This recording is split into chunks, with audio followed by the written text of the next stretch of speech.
자, 오늘 말씀은 마태복음 6장 9절부터 13절 같이 함께 읽겠습니다. 자, 시작.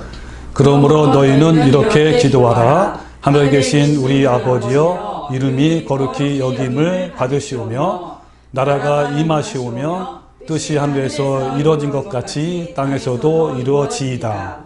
오늘 우리에게 일용할 양식을 주시옵고 우리가 우리에게 죄 지은 자를 사하여 준 것 같이 우리 죄를 사하여 주시옵고 우리를 시험에 들게 하지 마시옵고 다만 악에서 구하시옵소서. 나라와 권세와 영광이 아버지께 영원히 있사옵나이다. 아멘. 네, 지금 우리가 계속해서 한 달 이상 산상모훈 중에 주기도문에 대해서 설교를 하고 있습니다. 주님께서 이 땅에 직접 오셔서 올바른 기도에 대해서 아주 자세하게 말씀을 해 주셨는데요. 먼저 이쯤에서 기도에 대한 개념을 한번 다시 정리해 봅시다. 여러분, 대부분의 사람들은요, 기도한다라는 이 뜻을 어떻게 해석을 하냐면 내가 필요한 것을 구한다 라고 생각을 하죠. 그죠? 그런데 그렇지 않습니다. 이런 생각의 바탕에는요, 한국의 이 무속적 어떤 신앙의 원인이 있습니다. 한문으로 이 기도는 빌기자에다가 빌도자입니다. 즉 신께 나의 문제를 고해서 그리고 구하고 비는 것을 말하죠. 이와 같이 신에게 일이 성취되기를 비는 이 기도의 개념은 바로 아까 말한 한국적 문화와 사고에서 나온 것이죠. 이런 문학적 배경 속에 우리나라의 복음이 들어왔는데 불행하게도 이 한국 기도는 빌 대상이 이 잡신, 원래 잡신이었잖아요. 잡신에서 하나님으로 바뀌었을 뿐 전혀 기도에 대한 그 내용도 모르고 방법도 모르고 배우지도 않았다는 것이죠. 그러나 성경에서 말씀하시는 이 기도는요, 신께 구한다라는 뜻이 아니고 헬라어로 말하면 프로슈쿠마이. 프로슈쿠마이는 프로스와 슈쿠마이의 합성어예요. 프로스는 뭐뭐를 향해서, 영어로는 toward죠. 그리고 슈쿠마이는 swear, 맹세하다. 그러니까 이걸 합성하니까 어떤 뜻일까요? 신께 구하는 것이 아니라 신을 향해서 신께 충성을 맹세하는 것이, 이런 뜻이죠. 다시 말하면 기도라는 것은 하나님 말씀에 순종하는 삶을 살 것을 맹세하고 다짐하는 일종의 서약이에요. 그러니까 주기도문으로 한번 우리 같이 얘기하자면 이런 거죠. 하나님 나라와 하나님의 이름과 뜻대로 살 것을 맹세하고 다짐하는 것이 바로 기도라는 의미예요.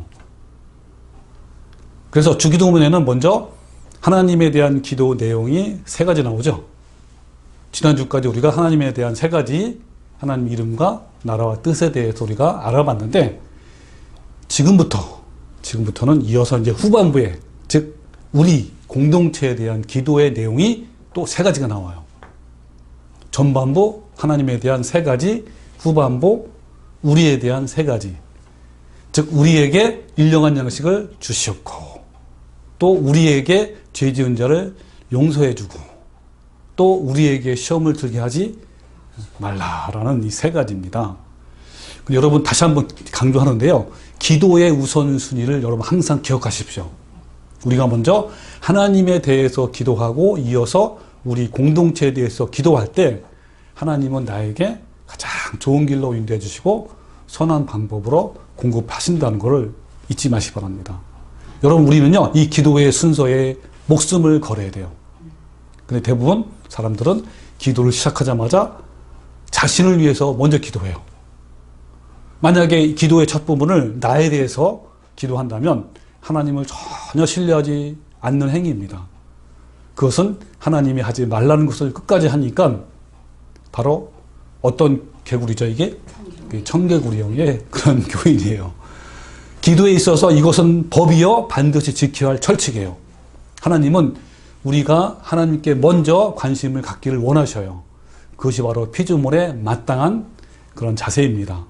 이것이 영혼의 살 길이에요. 이것을 알고도 무시하고 계속해서 나의 필요를 위해서 기도하는 것은 명령 불복종 죄에 해당되고요. 하나님을 신뢰하지 않는 불신의 죄에 해당됩니다. 나아가서는 이방인과 똑같은 사람이 되는 거예요. 그래서 기도의 첫 부분을 결코 다른 것을 채워서는 안 됩니다. 오직 하나님에 관한 것으로 시작하는 거예요. 하나님의 이름과 하나님의 이름을 다른 말로 표현하면 하나님의 명예 그리고 하나님의 나라와 뜻에 대해서 기도하는 거예요.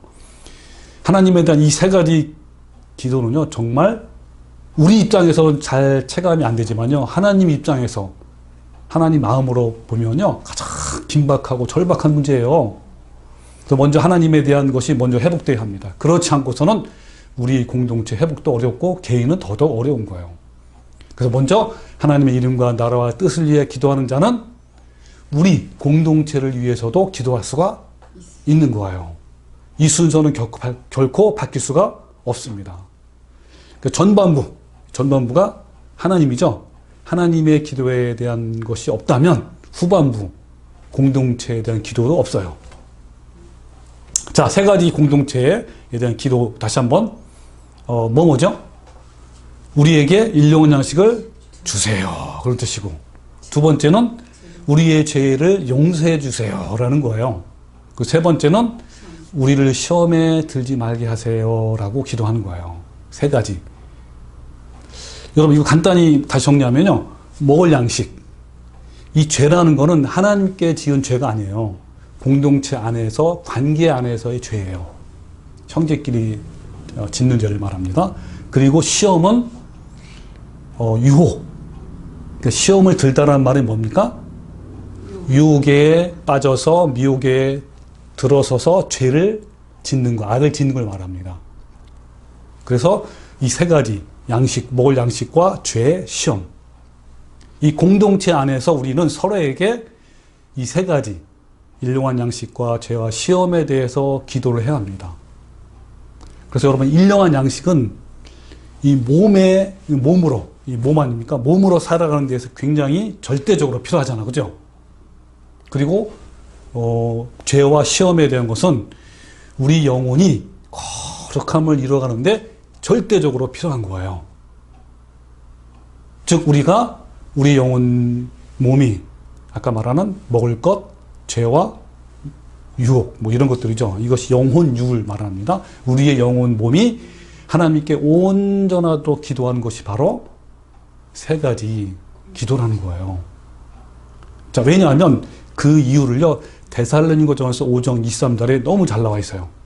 뭐라냐면, 평강의 하나님이 친히 너희를 온전히 거룩하게 하시고, 또 너희의 온 영과 혼과 몸이 우리 주 예수 그리스도께서 강림하실 때 흠없게 보존되기를 원하노라 그랬어요.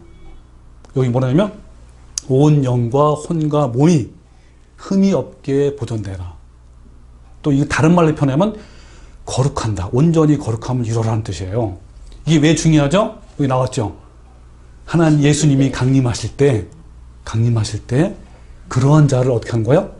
데려가신다는 거예요. 그러한 자로 남아있지 않으면 하나님이 강림하실 때 데려가지 않으시는 거예요. 다시 말하면 휴거를 못한다는 거죠. 자, 예수님은요, 거룩하고 흠이 없는 자를 데려갔습니다. 그러니까 여러분, 주기도문의 후반부에 나와 있는 그 공동체를 위한 이 세 가지 기도가 얼마나 중요한지 알겠죠? 이것이 갖춰지지 않으면 어떻다는 거야, 다시? 그렇죠. 종교 합당하지 않은 거죠. 예. 그게 버려지는 거죠. 예. 버려지는 겁니다. 그래서 여러분, 이 한글 성경에는요, 이 주기도문의 후반부에 있는 기도 내용을 보면요, 우리라는 단어가 몇 번 나오는지 아세요? 자, 몇 번 나올까요? 네, 주기도문의 후반부에 세 가지 기도 나오는데, 거기에 우리가 몇 번일까요? 저 5번. 그러니까 우리에게 일용할 양식, 또 우리가 우리에게 2번 나오잖아요. 우리가 우리에게 죄 지은 자, 그리고 우리 죄를 사해 주시고, 또 우리를 시험에 들게 5번인데, 그런데 한글 성경에는 5번이, 원문에 원래 헬라어의 문장에는요, 몇 번인지 아세요? 3번을 더 더해요. 8번 나와요. 즉 뭐냐면, 자, 이렇게 나오는 겁니다. 우리에게 우리의 일용할 양식을, 또 우리 죄를 우리에게 사하여 주셨고, 또 다만 악에서 우리를 구하시옵소서. 이 세 개 더한 거예요. 여러분, 그 한 문장 가운데 우리라는 단어가 8번 나오는 것을 본 적이 있어요? 어디서? 아마 어느 문장에도 본 적이 없을 겁니다. 그만큼 우리라는 단어가 후반부 기도의 가장 중요한 핵심입니다. 여러분, 우리를 떠나서는요, 공동체죠? 이 공동체를 다른 말로 표현하면 교회예요. 교회를 떠나서는 내가 존재하지 못하는 거예요. 그래서 공동체를 위한 세 가지 기도, 즉 공동체에 먹을 양식, 또 공동체의 죄 문제, 그리고 공동체의 시험에 대한 기도는요, 예수님이 다시 오실 때 거룩한 신부로 단장하도록 하는 필수적인 요소라는 거예요. 이 땅에서의 하나님의 공동체는 서로 사랑하며 함께 더불어 살아가는 아름다운 공동체이고, 또한 장차 이루어질 하나님 나라의 현재의 모습이에요. 자, 미래적 하나님 나라와 현재적 하나님 나라가 있잖아요. 이 현재적 하나님 나라에서 우리가 이것을 아까 세 가지 공동체를 이뤄갈 때 미래적 하나님 나라가 갈 수 있다는 것이죠. 연결되는 거예요. 그러니까 현재적 하나님 나라가 제대로 이루어지면 그것이 그대로 미래적 하나님 나라로 이어지는 것이죠. 그러니까 함께 양식을 나누며 함께 죄와 유혹을 이겨서 이렇게 서로 기도해 준다는 것은요, 사랑의 공동체를 통해서만 이루어집니다. 그런데 오늘 우리는 개인주의와 자유주의가 팽배한 세상에서 오직 자기 자신을 위해서 기도를 많이 하는 거예요. 오직 자신만을 위해서 기도를 해왔기 때문에 공동체의 양식과 죄와 시험을 위해서 기도하는 경우는 굉장히 많이 없어요.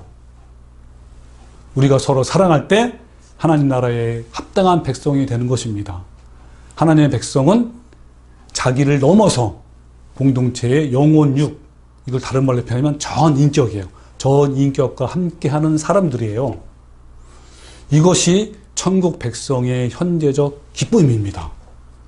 이 땅에 있는 공동체 안에서의 이와 같이 함께하는 기쁨을 누리지 못한다면, 즉 미래적 하나님 나라를 현재 삶에서 누리지 못한다는 것은 정말 매우 아쉬운 일입니다. 아까 말한 대로 그러지 못한다면 미래적 하나님 나라로 연결이 돼야 한대요? 안 된다는 거예요. 하나님은 미래적 백성을 현재적 공동체, 즉 현재적 공동체가 뭐라고요? 교회를 말하죠. 그죠? 그런 걸로 우리를 부신 거예요. 이 땅의 현재적 공동체를 통해서 천국에 합당한 하나님의 백성들을 만들어 나간다는 겁니다. 그 하나님 나라는 나 개인이 아니라 공동체 자체예요. 거기는 홀로 잘 살기 위해서 발버둥 치는 사람이 없습니다. 그 나라에는 모두 한 마음을 가지고 있는 사람들이에요. 어느 나라가? 하나님 나라. 미래적 하나님 나라죠. 그래서 우리라는 공동체는 철저히 개인주의가 부서진 곳이며 이기심이 깨어진 곳입니다. 모든 것을 함께하는 공동체입니다. 그래서 우리라는 공동체에서 기쁨과 슬픔과 아픔을 함께 공유하는 그런 사람들의 모임이에요. 현재적 하나님 나라의 공동체의 샘플은요, 어디에 자세히 나와 있냐면 바로 초대교회 성도들의 모습을 보면 자세히, 그때 이런 공동체, 하나님 나라의 공동체가 이루어졌는데 그 이후에서는 그런 삶이 많이 나오진 않았습니다. 그게 뭐냐면 사도행전 4장 30절에 믿는 무리가 한 마음과 한 뜻이 되어 모든 물건을 서로 통용하고 자기 재물을 조금이라도 자기 것이라 하는 이가 하나도 없더라. 그 중에 가난한 사람이 없으니 이는 밭과 집이 있는 자는 팔아 그 판 것의 값을 가져다가 사도들의 발 앞에 두매 그들이 각 사람의 필요를 따라 나누어 줍니다. 가난한 사람이 한 명도 있어 없어요? 없는 거예요. 왜? 이게 바로 뭡니까? 천국의 모습이에요. 바로 또 이 땅에서도 공동체에서도 바로 그러한 모습이 나타나야 된다는 거죠. 그러니까 하나님의 나라에 들어가는 사람들의 합당한 조건은 현재적 공동체에서 함께 진리를 추구하는 삶을 사는 자들이에요. 우리라는 이 공동체가 얼마나 귀중한 존재를 알게 되면요. 자신의 이기심보다 서로를 먼저 위하고 서로에게 먹을 양식과 죄와 시험에 대해서 기도를 하게 됩니다. 이것이 얼마나 중요한 신앙의 덕목인지 모릅니다. 공동체에 대해서 관심이 없는 사람은요, 하나님 나라에 관심이 없는 사람과 똑같아요. 하나님과 또 상관이 없는 사람들입니다. 그럼에도 불구하고 공동체 안에서 대부분은 자기 자신을 위한 그런 욕심, 그런 기도를 많이 하는 거예요. 공동체 안에서 서로 겪고 있는 어려움이나 고통이나 아픔에 대해서는 관심이 많이 없습니다. 일용할 양식에 대한 기도는 공동체적인 마음이 있어야만 가능합니다. 아까 말한 사도시대, 초대교회의 형태가 바로 그런 것이죠. 그런데 안타까운 것은 이런 올바른 공동체가 없어요. 저도 처음 진리를 알고 올바른 교회를 찾으려고 했지만 찾기 어려워서 그래도 작은 인원이지만 함께 이렇게 진리 안에서 공동체를 이루게 되어서 얼마나 감사한지요. 아멘. 예. 혹시 여러분 유튜브 듣는 분들 중에 올바른 공동체가 없어서 혼자 신앙생활을 하고 있는 분이 계시다면요, 올바른 공동체를 빠른 시일 내에 만나시기를 정말 기도합니다. 이 마지막 환난기에는 무엇보다도 중요한 것이 바로 서로를 위해서 기도해주고 위로할 수 있는 공동체가 너무 필요한 거예요. 앞으로 다가올 짐승의 표환란은 전무후무한 역사적인 대환란으로 매우 혹독한 시기입니다. 이때 우리는 일용할 양식과 죄와 시험에 대해서 함께 나누며 기도해줄 공동체가 아주 절실하게 필요한 때인 거예요. 예수님은 주기도문에서 기도의 절반을 공동체를 위해서 기도하라고 하셨습니다. 그 말은 뭐예요? 그만큼 올바른 신앙을 지키기 위해서 공동체 역할이 매우 중요하다는 것이 드러난 것이죠. 이 혹독한 환난의 시기를 혼자서 이겨나간다는 것은 매우 어려운 거예요. 초대교회 성도들이 혹독한 유대인들의 핍박과 로마 황제들의 박해를 견디며 이겨냈던 이유 중에 하나가 바로 뭐예요? 공동체. 그렇죠. 함께 할 수 있는 공동체가 있었다는 거예요. 이들은요, 캄캄하고 칙칙한 시체를 넣어두는 이 카타콤, 동굴 아닙니까? 여기서 생활을 해왔지만 그 가운데서도 기쁨으로 이겨냈던 것은 바로 올바른 공동체가 있었던 거예요. 함께 했던 것이죠.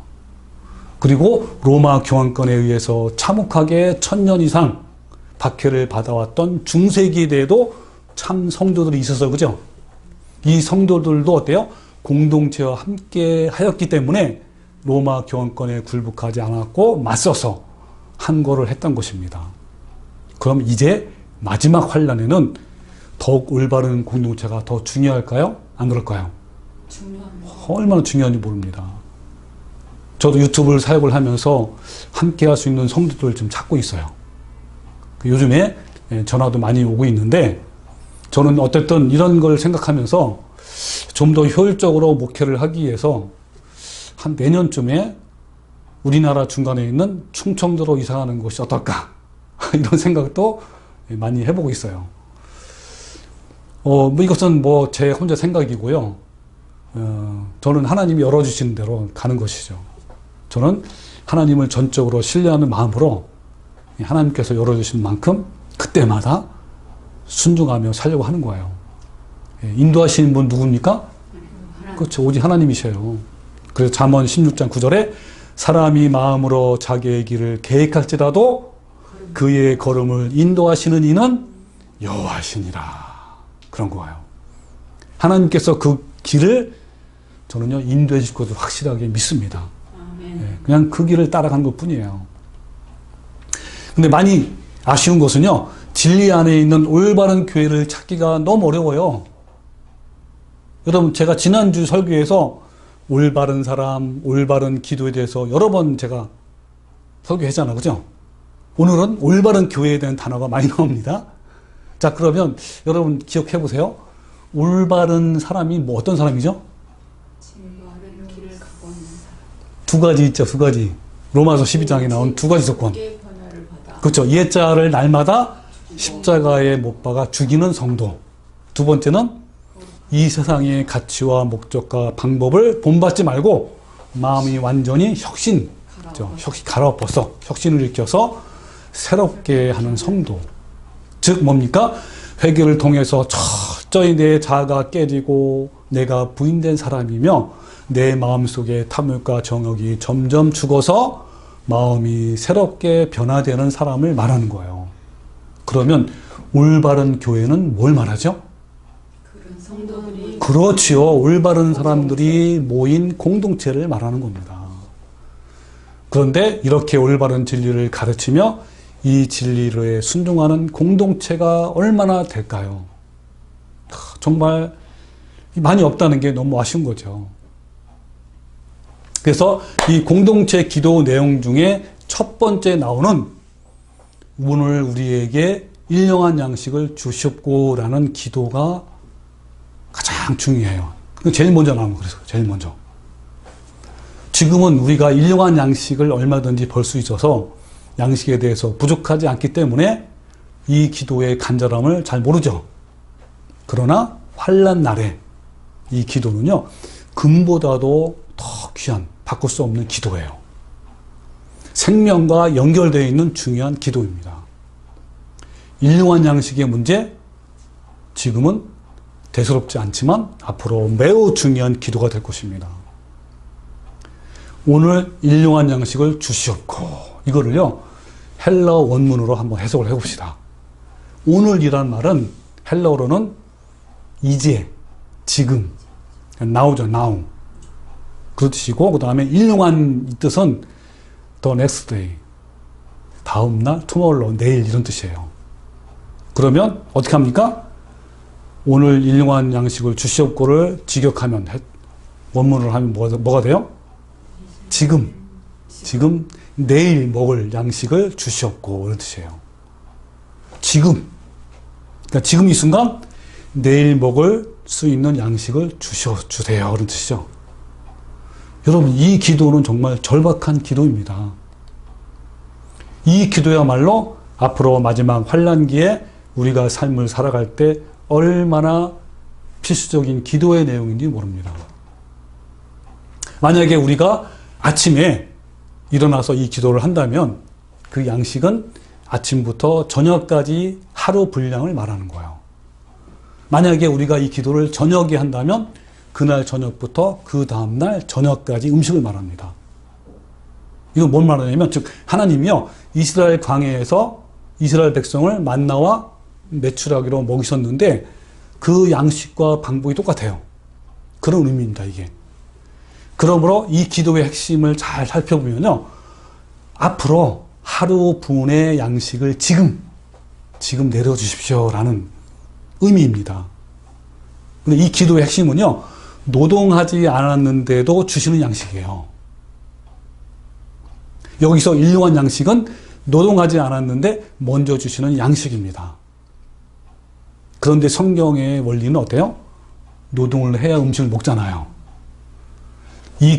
그러나 이 기도는 노동하기 전에 먼저 하나님께 양식을 달라는 기도예요. 그럼 상식적으로 생각하면 참 게으른 기도가 아닌가? 그런 생각이 들죠, 그죠? 요즘 말로 하면 무노동, 유임금이에요. 노동하지 않았는데 양식을 구한다는 거죠. 일하지 않고 먹는다는 것은 세상적으로 비난받아야 할 잘못된 그런 상식적인 것이잖아요. 또한 성경에도 일하지 않으면 먹지도 말라고 했고요. 성경은 반드시 일을 해야 먹을 수 있다고 노동을 강조해요. 그러면 이 기도는 무엇을 의미하는 것일까요?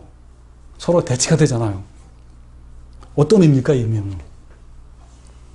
이 기도의 핵심은요, 양식의 공급자는 하나님이시라는 것을 강조한 말씀이에요. 따라서 주기도문의 일용한 양식에 대한 기도는요, 아무런 노동도 하기도 전에 하루분의 양식을 달라는 그런 게으름을 나타내는 말씀이 아니라 뭐라고요? 하나님이 전적으로 공급해 주신다는 것을 깨닫게 하기 위한 것이에요.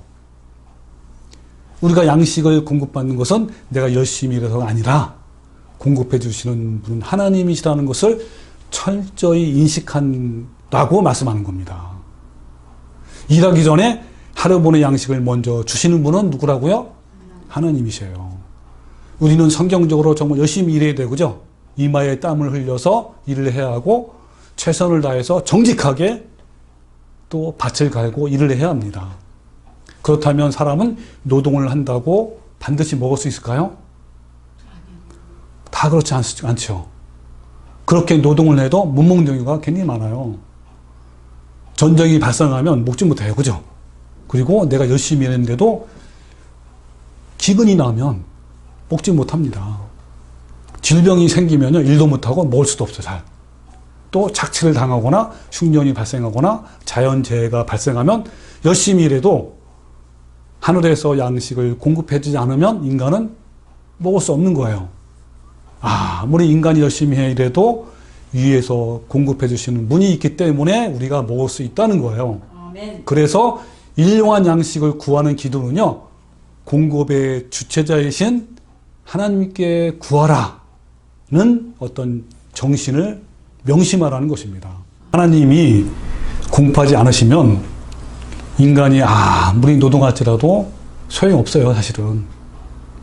그래서 우리 시편에 있는 120편의 말씀인데요. 이런 말씀이 있어요. 여호와께서 집을 세우지 아니하시면 세우는 자의 수고가 헛되며, 첫 번째, 집을 세우는 문제죠. 그 다음에 여호와께서 성을 지키지 아니하시면 파수꾼의 깨어있음이 헛되다. 두 번째는 성을 지키는 문제죠. 너희가 일찍 일어나고 늦게 누우며 수구의 떡을 먹음이 헛되도다. 잠자는 것 문제와 먹는 문제. 그러므로 여호와께서 그의 사랑하는 자에게는 잠을 주시는도다. 보라, 자식들은 여호와의 기업이요 태 열매는 그의 상급이로다. 다섯 번째는 태 열매. 그래서 이 말씀이 인간의 삶에 있어서 다섯 가지 중요한 문제예요. 집 짓는 문제, 성을 지키는 문제, 잠을 자는 문제, 먹는 문제, 그리고 태의 열매의 문제. 이 집 짓는 문제는 오늘날로 말하면 내 집을 소유하는 문제예요. 성을 지키는 문제는 안전을 지키는 문제죠. 그리고 잠자는 문제, 먹는 문제, 태열매의 문제는 기본적인 삶의 문제입니다. 그러니까 인생에 있어서 가장 중요한 문제의 주권자가 누구냐라고 하는 것이 바로 시편 127편의 가장 중요한 핵심이에요. 대부분 사람들은요, 주체자가 누구죠? 자기 자신이에요. 내가 돈을 벌어서 내 집을 세우고 좋은 집을 사면 되는 거예요. 또 안전을 지키는 문제는 내가 세이콘 같은 것을 구입해가지고 설치하면 되는 거고요. 도둑이 침범하지 못하도록 내가 잘 방비하면 됩니다. 또 잠을 자는 문제도 내가 잠자기 편안한 침대를 사고 또 안락한 환경을 만들면 되는 거예요. 이렇게 생각을 하는 거예요. 그러나 이 모든 문제의 주체자가 누구냐가 가장 중요한 거예요. 바로 그 주인공은, 그 주체자는 누구라고요? 여호와 하나님이세요. 여호와께서 집을 세우지 아니하시면 세우는 자의 수고가 헛된 거고요. 여호와께서 성을 지키지 아니하시면 파수꾼이 아무리 깨어 있어도 헛된 겁니다. 다 뚫리게 되어 있는 거예요. 아무리 우리가 일찍 일어나고 늦게까지 일을 할지라도 여호와께서 떡을 주시지 아니하면 먹을 수가 없는 거예요. 여호와께서 그에게 잠을 주시지 아니하시면 잠을 잘 수가 없는 거예요. 태 열매도 여호와께서 주신 기업입니다. 주체자가 여호와신데 사람들은 보통 이것을 인정하지 않아요. 자기 능력을 의지합니다. 내 삶의 주체를 알고 인정하는 것이 바로 신앙의 핵심이에요. 아멘. 너무 중요한 거예요, 이게. 내 삶의 주체가 하나님이냐 아니면 나 자신이냐 라는 것인데, 대부분 사람들은 자신이 주체자라고 오해를 하고 있고요. 근데 심지어 교인들도 마찬가지예요. 사람들이 일용한 양식은 내가 노동을 해서 필요한 양식을 먹을 수 있다고 생각하지만 공급하신 분은 하나님이신데 이것을 철저히 인정하는 그 정신, 그 마음, 그 신뢰, 이게 중요하다는 거예요. 이런 성도만이 앞으로 다가올 짐승의 표의 환난에서 이길 수가 있습니다. 이 환난은요, 돈으로 버티는 것이 아니라 오로지 하나님만이 공급자이심을 믿는 자들에게 하늘에서의 만나를 주신 것처럼 주시는 거예요. 이 믿음과 정신 있는 사람은 환난 때에도 만나를 먹을 수가 있습니다. 하나님은 그런 자에게 일용할 양식을 공급하기 때문인 거예요. 앞으로 다가올 환난의 시대에는 여러분 어떤 정신으로 살라고요? 네. 환난의 시기에 이러한 믿음과 정신을 가진 사람에게는 하나님의 기가 막힌 방법으로 예전에도 그랬던 것처럼 생존할 양식을 공급해 주십니다. 아멘. 환난의 때를 위해서 우리는 지금부터 하나님 바로 이 순간에 생존할 수 있는 양식을 주옵소서라는 기도를 통해서 하나님만이 공급자이심을 훈련할 수 있는 시간이 바로 또 지금이에요. 이것은 성도들의 가장 기본적인 훈련입니다. 이것은요, 현재 우리뿐만이 아니라 모든 시대에 있어서 위대한 믿음의 선진들과 하나님의 사역자들도 받았던 훈련이 바로 이 양식의 문제예요. 엘리야가 그릿 시내가에서 고립되었을 때 받은 훈련이 무엇입니까? 하나님은 왜 그를 그릿 시내가에 고립시켰을까요? 하나님의 방법으로. 그렇죠. 오랜 시간 엘리야를 이 같은 방법으로 훈련시킨 목적은 누가 너에게 양식을 주는가를 깨닫게 하기 위해서예요. 우리도 앞으로 다가올 환난에서 할 수 있는 것이 아무것도 없을 거예요. 우리는 지금부터 이런 상황을 알고 각오하고 준비를 해야 합니다. 누가 너에게 양식을 주느냐. 이 문제는요, 신앙에 있어서 가장 기본적인 지식입니다. 우리가 알고 있어야 돼요. 그런데 막상 믿음이 없기 때문에 위기에 닥치면요, 막 당황해요. 그래서 심적으로 또 마음이 괴롭기 때문에, 두렵기 때문에 자기 신앙을 버리는 경우가 아주 많습니다. 하나님은요, 엘리야한테 모든 것을 차단시켰습니다. 사람으로부터, 환경으로부터 모든 것을 철저히 완전히 차단시켜 놓는 그 장소에서, 그 고립된 장소에서 하나님은 엘리야에게 가장 기본적인 지식, 즉 누가 너를 먹이느냐를 가르친 거예요. 이 훈련이 준비되어 있는 사람은 어떤 상황에도 두렵지 않아요. 하나님이 나를 먹이시고 나의 생명을 지키심을 온전히 신뢰하기 때문인 거예요. 내 생명과 호흡이 오직 하나님께만 있다는 것을 믿지 않는다면 우리는 환난 중에 흔들립니다. 두려워서. 배고픔과 권력 앞에서, 미혹과 칼 앞에서 순간적으로 신앙을 바꿀 수 있다는 거예요. 누가 나를 먹이냐? 이것이 너무 중요한 핵심입니다. 사도 바울은요, 어떤 환경에서든지 자족할 수 있는 능력이 있다고 빌립보서에서 다음과 같이 고백을 합니다. 자, 빌립보 4장 11절. 내가 궁핍함으로 말하는 것이 아니라 어떠한 형편에든지 나는 자족하기를 배웠느니 나는 비천에 처할 줄도 알고 풍부에 처할 줄도 알아. 모든 일 곧, 모든 일이 곧 뭐냐면 배고픔과 그 다음에 배부름과 배고픔, 그리고 풍부와 궁핍, 극과 극이죠. 이거에도 처할 줄 아는 일체의 비결을 배웠노라. 그러면서 내게 능력 주시는 자 안에서 내가 모든 것을 할 수 있다 그랬습니다. 여기서 능력은 뭐죠? 자족하는 그런 능력 아닙니까? 어떤 환경이든지.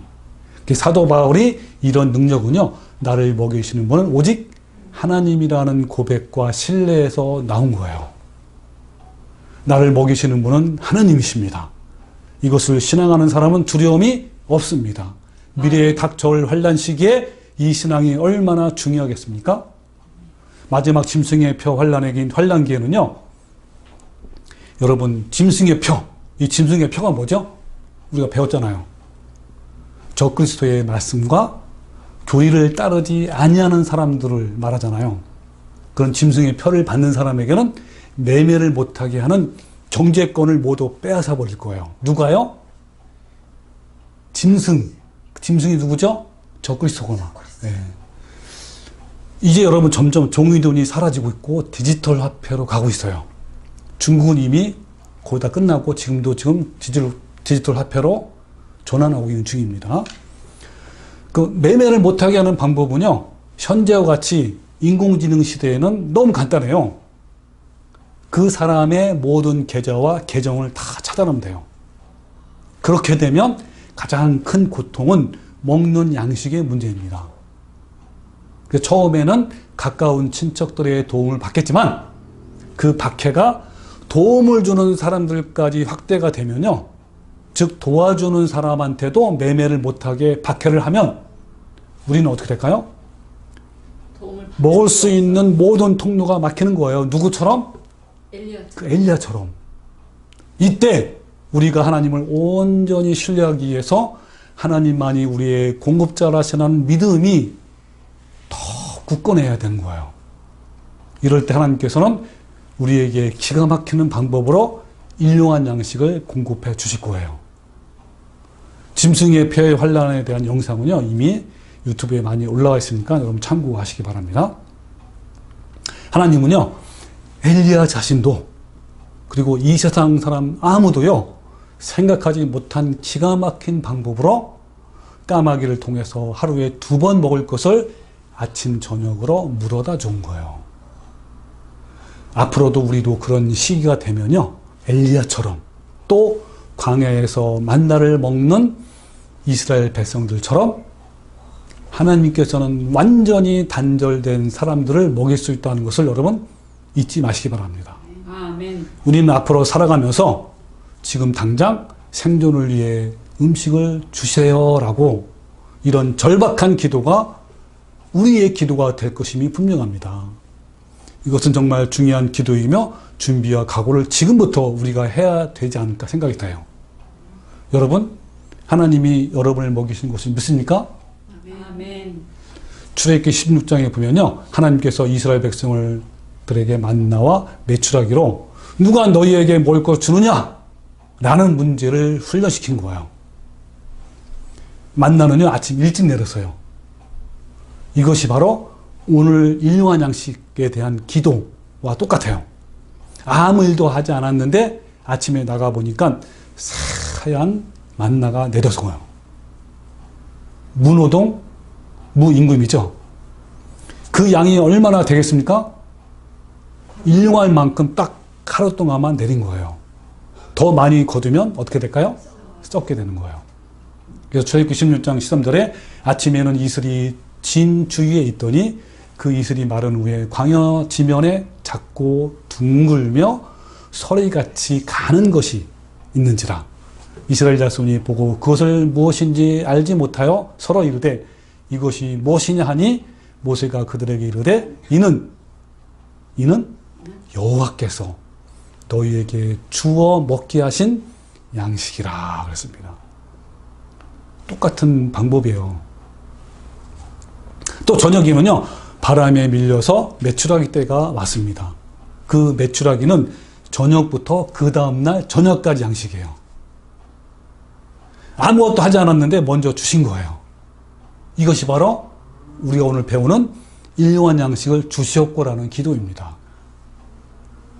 일용한 양식이 있어서 우리는 철저히 이것을 믿어야 하는 거예요. 내가 직접 나가서 열심히 일해서 돈 벌어서 먹는 것이 아니라 또 돈을 아무리 많이 벌고 있다 하더라도 연봉을 수십억 된다 하더라도요, 하나님께서 식욕을 주시지 않으면 아무것도 먹을 수가 없는 것이 바로 우리 인간의 모습이에요. 그에게 풍파가 닥치고 질병이 닥치면 미움, 한 그릇도 들 수 없는 것이 인간입니다. 양식의 공급은 철저히 하나님께로 오는 거예요. 우리는 이것을 고백해야 하는 겁니다. 하나님, 나를 먹였습니다. 우리 회사 사장이 나를 먹인 것이 아니고 사람들이 나를 먹인 것이 아니고 나를 먹이신 분은 하나님이십니다. 내 생명은 주님의 것입니다. 이런 고백을 하는 거예요. 그런데 이것을 깨닫지 못하고 하나님에 대한 신뢰를 못하면 뭐가 생기죠? 걱정과 염려가 막 생겨요.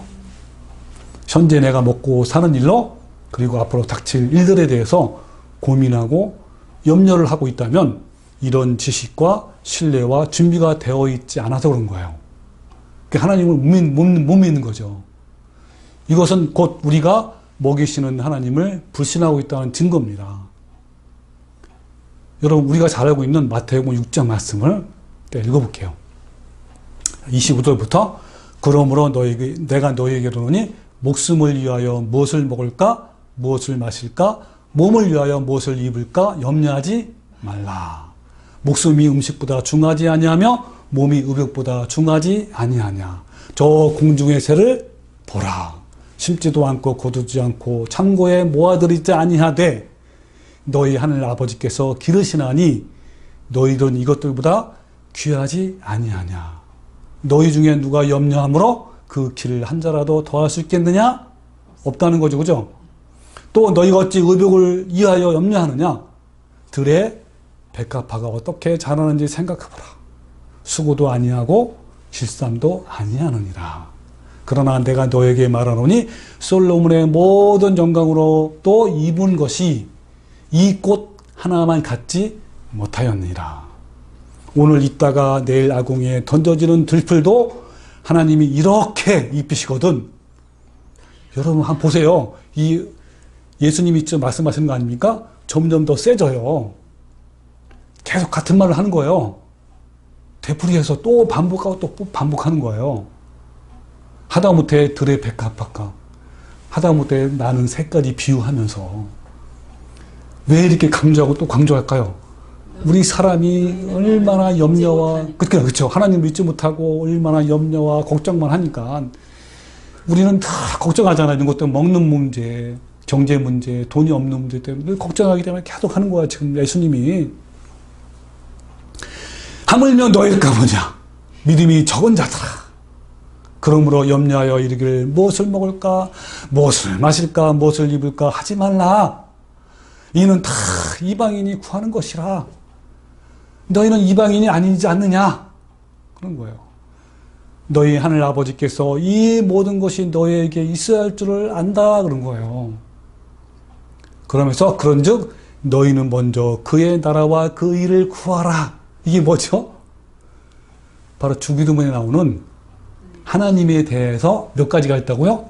세 가지. 뭐요?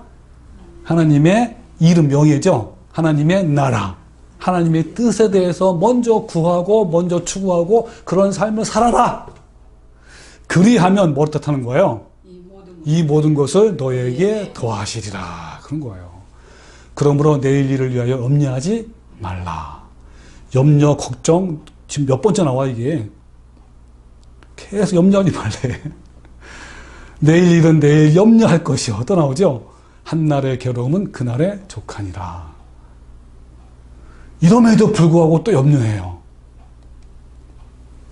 염려는요, 내가 불신하고 있다는 마음의 양심적 증거예요. 이 염려라는 뜻은요, 원래 헬라어로 무슨 뜻이냐면요, 마음을 나누다라는 뜻이에요. 염려는 신앙을 버리게 합니다. 우리가 자꾸 염려를 하면 자연적으로 세상을 추구하게 되고 따라가 끌려다니는 거예요. 앞으로 먹고 사는 문제에 대해서 퇴직 이후에 대해서 염려하십니까? 혹시 질병에 걸리면 어떨까? 내 자녀들이 어떻게 될까 염려하십니까? 만약에 염려를 그대로 가져간다면 대환란의 시기에 견디지 못하고 배교할 수밖에 없어요. 지금부터 내 속에 염려라는 적들을 모두 몰아내십시오. 여러분, 우리나라 40대 남성들이 세계 사망률 1위 돼요. 불쌍해 사실은. 이 한국 사람들은요, 죽도록 일하다가 죽는데요. 돈 걱정, 자녀 걱정, 건강 걱정, 게다가 정치까지 걱정하는 거예요. 정치. 여당이니 야당이니 누가 대통령 되는지 얼마나 여러분 걱정하는지 아세요? 저도 옛날에 그랬어요. 누구만 나오면 그냥 죽일 놈 하면서. 제가 잠깐 이 성경적인 관점에서 정치와 사회 악에 대해서 한번 잠깐 나눌게요. 나중에 기회가 되면 좀 더 자세히 한번 다뤄보려고 합니다. 여러분, 교인들 중에요, 정치 걱정하는 분이 많아요. 이 광화문에서 시위하는 사람들 중에 교인이 훨씬 많아요. 진리를 알고 진리의 길을 가는 성도들은요, 이런 정치적인 일에 크게 관심 갖지 않습니다. 여당이든 야당이든 또 누가 대통령을 하든지 모든 것은 하나님의 섭리 안에서 이루어지는 거예요. 우리는요, 섭리하시는 하나님을 믿고 오로지 영혼의 구원을 위해서 모든 것을 다 활용해야 되는 거예요. 모든 시간과 모든 물질과. 어떤 교인들은 한국 정치를 넘어서 미국 대통령까지 온 신경을 쓰면서 걱정하는 분들이 많아요. 트럼프가 되든 트럼프 아니면 큰일 난다고. 그래서 이런 사람 너무나 많아요. 이것은 올바른 진리를 모르기 때문인 거예요. 여러분, 예수님과 사도들 보십시오. 예수님은요, 평생 동안 한 번도 이스라엘을 식민지로 삼고 억압을 한 이 로마 정권을 향해서 맞서서 시위를 하거나 정치에 관여한 적이 한 번도 없어요. 예수님과 사도들은요, 오로지 한 명이라도 영혼을 구원하는 사역에 집중을 했습니다. 그때뿐일까요? 중세기 1000년 동안에도요, 신실한 성도들을 한번 보십시오. 그들도 마찬가지예요. 여러분, 구약시대에는요, 한 나라를 선택해서 국가적인 형태로 하나님의 사역을 이끌어 왔어요. 그 나라가 누구죠? 이스라엘 백성이에요. 그런데 신약 이후로는요, 이런 국가적 형태의 복음 사역은 없어졌어요. 어떤 민족을 선택한 것이 다 없단 말이에요.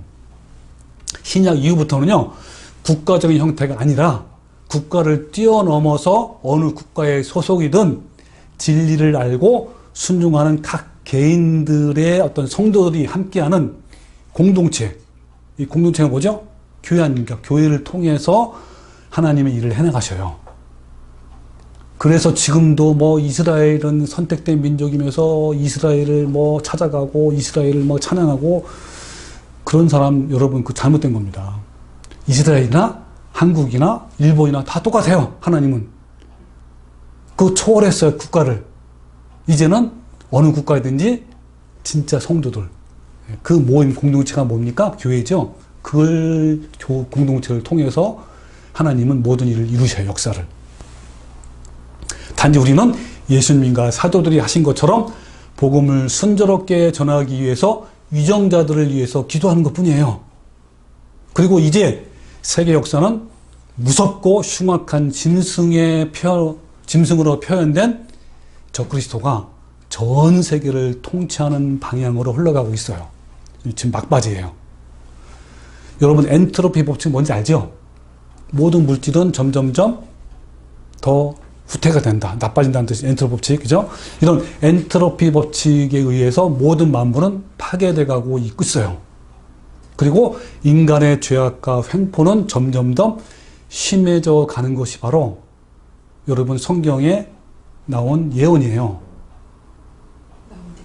마지막 때도 소돔과 고모라 성의 폐악한 상황처럼 동생은 점점 더 심해져요? 아니면 더 없어져요? 더 심해져 갈 것이에요. 그리고 정치는 더욱더 독재 정치, 폭력 정치로 흘러가게 되어 있어요. 이거는 다 성경에 이미 나와 있어요. 모든 것이 최악의 상태로 가는 것이 성경에 예언한 것처럼 하나님의 변함없는 역사예요. 이것은 우리가 바꿀 수 있는 거 없는 거예요? 없어요. 하나님이 정해놓으신 거예요. 우리는 복음을 위해서 이와 같이 폐악한 것들이 우리나라에 들어오지 못하도록 기도를 할 수 있어요. 그렇지만 이것을 막겠다고 시하는 것은 하나님이 정해놓으신 역사를 거스겠다는 겁니다. 내가 막아보겠다는 거예요. 여러분, 초대교회 성도들이 원형 경기장에서 맹수들에게 찢기고 죽어갈 때 그들이요, 로마 황제를 타도하자라고 외쳤습니까? 시위했습니까? 그건 단지 기도했잖아요. 그죠? 우리도 마찬가지예요. 기도하는 것 뿐이에요. 여러분, 우리는요, 소모적인 정치에 매달려서 염려하고 시하는 것이 아니라 내 주위에 있는 한 사람이라도 진리로 인도하는 것이 하나님의 뜻입니다. 예수님이 그렇게 하셨어요. 이런 정치 상황과 사회 부패에 맞서서 정의를 세우겠다고 외치며 활동하는 자들은요, 자신이 아직 진리를 모르기 때문인 거예요. 지난주 설교에서 말한 것처럼요, 진리를 진정으로 알게 되면 이런 걱정과 또 이런 염려도 하지 않을 뿐더러 관여하지 않는 것이, 그죠? 하나님의 뜻이라는 것을 알아야 몰라요. 자연스럽게 알게 돼 있어요. 저도 옛날에는요, 주님의 진리를 모를 때는요, 광화문 나가서 막 시위하고 막 해야 돼, 이렇게 말았어요. 근데 진리를 아니까 이게 보이는 거예요. 자, 여러분, 걱정거리가 많다는 것은요, 누가 나를 먹이시느냐라는 훈련이 안 되어 있다는 겁니다. 하나님은 나의 아버지십니다. 아버지세요. 아빠이시, 아빠. 그분은 내 삶의 주인이십니다. 물론 우리도요, 돈을 벌기 위해서 일을 해야 돼, 안 해야 돼요? 일을 해야 돼요, 당연히. 그럼에도 불구하고 먹이시는 분은 따로 있다는 것을 여러분 다시 한번 명심하시기 바랍니다. 예수님은 제자들에게 마지막 유언으로 서로 사랑하라 라고 하신 거예요. 이 사랑은 아가페 사랑입니다. 이 아가페 사랑은요, 감정적인 게 아니고 공동체 안에서 뭐라는 거예요? 서로 오래 참고 온유하며 시기하지 아니하며 자랑하지 아니하며 교만하지 아니하며 무례행하지 아니하며 자기의 유익을 구하지 아니하며 성내지 아니하는 것들이에요. 공동체 안에서 사랑은요, 아픔을 동반합니다. 공동체를 사랑하는 사람은요, 아픔이 있어요. 아파요. 사도 바울도 얼마나 아팠습니까? 내가 항상 눌리는 게 뭐라고요? 교회, 공동체에 대한 거 아닙니까? 사도 바울이 왜 마음이 아팠습니까? 막 두드러 맞고 물의 위험과 강의 위험, 그런 것 때문입니까? 아니에요. 바로 공동체예요. 사랑하는 모든 것은요, 아픈 소리를 냅니다. 그래서 공동체에서 서로에게 양식과 죄와 시험을 아파하고 기도하는 거예요. 그러니까 여러분 염려하지 마십시오. 공동체를 먹이시는 분은 하나님이십니다. 우리는 공동체 안에서 서로 사랑하고 아끼고 기도해야 합니다. 우리는 한 모임이며 지체이기 때문에요. 이런 공동체에서 하나님께서 뭐를 약속했냐면 생명, 영생을 약속하신 거예요. 그래서 시편 133편에 보라, 형제가 연합하여 동거하며 어찌 그리 선하고 아름다운 거. 바로 제가 지금 방금 말씀드린 이 내용이에요. 모래에 있는 보배로운 기름이 수염 곧 아론의 수염에 흘러서 그의 옷뒤까지 내림 같고 헐문의 이슬이 시온의 산들의 내림 같도다 하면서 거기서 여호와께서 복을 명령하셨나니 곧 뭐요? 영생이로다 그랬습니다. 여러분, 영생이 공동체 안에서 나오는 거예요. 우리는 하나님께서 공동체로 부으셨어요. 미래적 하나님 나라, 즉 천국도 역시 혼자 존재하는 것이 아니라 공동체예요. 그리고 이 땅의 교회 공동체는 미래적 하나님 나라, 천국이죠. 거기에 합당한 자로 훈련하는 곳이 바로 현재 공동체입니다. 이 교회 공동체 안에서 우리는 천국의 공동체를 이루는 법을 배워야 하는 거예요. 교회 공동체 안에서 서로 돌아보아 사랑하고 격려하며 공급을 해야 합니다. 그래서 히브리서 10장 23절에 또 약속하시는 믿으시니 우리가 믿는 우리의 소망을 움직이지 말고 굳게 잡고 서로 돌아보아 사랑과 선행을 격려하며 모이기를 피하는 어떤 사람들의 생각하지 말고 오직 권하여 그날이 가까움부터 그리하자 그랬습니다. 여러분, 우리라는 이 올바른 공동체를 통해서 천국에 합당한 백성으로 자라게 합시다. 아멘. 아직 올바른 공동체를 만나지 못한 성도들에게 하나님의 은혜로 귀한 공동체 만나기를 기도합니다. 아멘. 자, 우리 모두 공동체 안에서 서로 사랑하며 돌아보고 격려하는 은혜가 있기를 바라며 공동체의 일용한 양식과 죄와 시험을 위해서 서로 기도하는 성도가 되시기를 주님의 이름으로 축원합니다. 아멘. 아멘.